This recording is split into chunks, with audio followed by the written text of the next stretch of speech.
দিনাজপুরের বিরামপুর পৌর শহরে সড়ক উন্নয়নের লক্ষ্যে সড়ক বিভাগের জায়গা দখলমুক্ত করতে উচ্ছেদ অভিযান চালানো হয়। রবিবার ও সোমবার 2 দিন ব্যাপী এ অভিযান পরিচালনা করা হয়।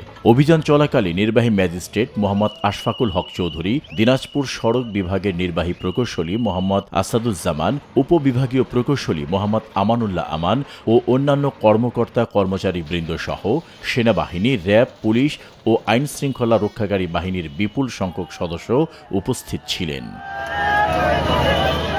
উচ্ছেদ অভিযানে অংশগ্রহণকারী সড়ক বিভাগের কর্মকর্তারা জানান, সড়ক ও জনপথ বিভাগের জায়গা দখল করে কোনো ধরনের স্থাপনা নির্মাণ করা যাবে না।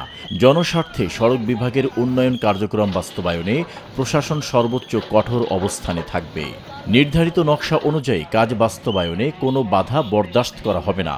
দখলদারদের নিজ উদ্যোগে সড়ক বিভাগের জায়গায় অবৈধ স্থাপনা সরিয়ে নেবার জন্য ইতিপূর্বে গণবিজ্ঞপ্তি জারি করে মাইকিং করা হলেও যারা সড়কের জায়গা অবৈধ দখল করে রেখেছে তাদের অবৈধ স্থাপনা উচ্ছেদ করা হচ্ছে।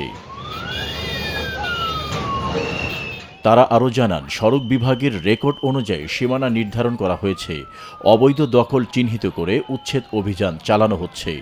জনদুর্ভোগ কমাতে এবং নিরাপদ সড়ক নিশ্চিত করতে ভবিষ্যতেও এই ধরনের অভিযান ও তদারকি অব্যাহত থাকবে।